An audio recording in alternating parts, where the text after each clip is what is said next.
This is going to be the next step in our Sgraffito dish project.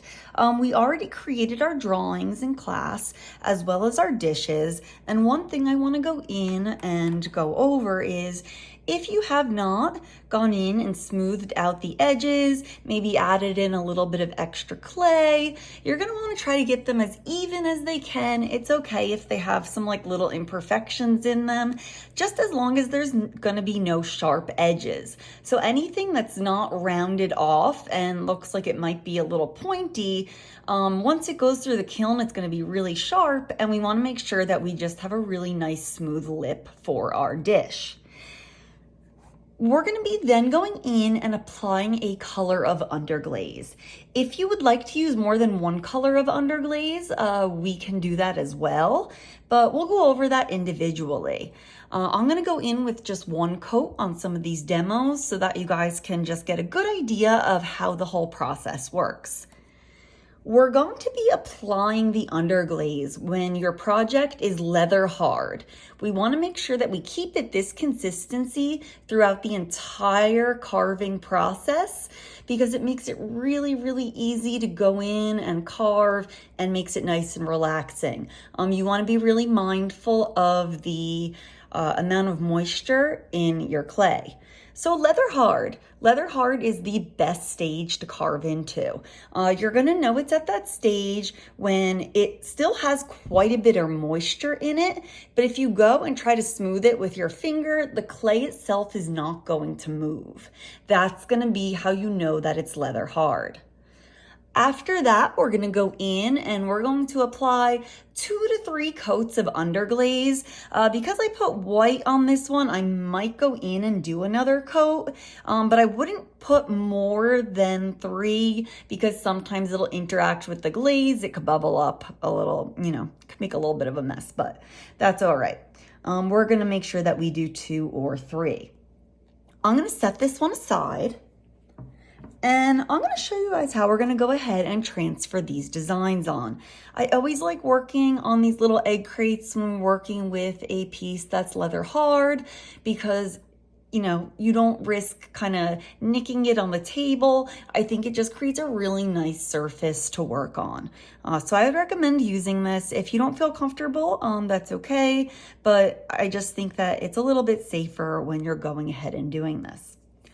So we're going to be taking our template, and the reason I said to do a dish that's a little bit shallower is we all have really intricate designs, and you're going to want to make sure that you have space to trace and carve them.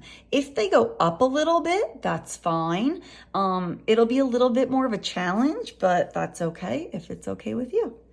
For this one, I cut this out. Just kind of shadow cut around the mandala, and I'm going to find about the center, and I'm just going to push down. You might notice sometimes like it'll ruffle up a little bit around the edge parts, but that's okay. I made it work on my other one that I did that I'll show you in a few minutes. We're using ballpoint pen. The reason we're using ballpoint pen specifically and not pencil, not marker, not anything else is number one, it's going to create the best possible outcome when we're going and drawing on these. You can use the same amount of pressure that you would when you're typically just writing. So we're not pressing really hard on these. You're just gonna be going over it just like you would write with a pen. Starting in the center, working your way out is going to be the best way to go about it. The other pro about using a ballpoint pen is you can see the sheen of the pen on your stencil. It's just going to be a little bit more helpful for you to see what you have drawn over already and what you still need to trace. But I think if you're going in like, a clockwise or counterclockwise motion, whichever is easier for you, and tracing the shapes at the same time, you'll be totally fine. So we're not pressing too hard. We don't want to break through the paper. But just like you're you know, essentially writing on a piece of paper. Same amount of pressure. If you notice that your piece does start to kind of rip a little bit, it just means you're pressing a little bit harder than you need to. And we'll just soften up the pressure that we're gonna be using. So I'm gonna go around and sorry I'm jumbling my words. My dog interrupted this video like 3 times. So I like to do these in one go. Now, as I continue to trace around this, you can go ahead, hold your paper down, but slowly kind of look and lift it up and see if you're able to tell what you have traced on there. And that's all we're doing, is getting a very light imprint in. This is going to allow you to know exactly where to carve in. We're going to discuss positive and negative space a little bit more in class, what you want to remove, what you want to leave in, and that's going to all be up to you. This is your individualized dish. Some places you might want to actually just leave like a bunch of underglaze coloring in, where some places you might want to carve out and have more of the clay show through. And I'll demonstrate all of that as we get to that next step. But for now, we want to make sure we get a really nice transfer.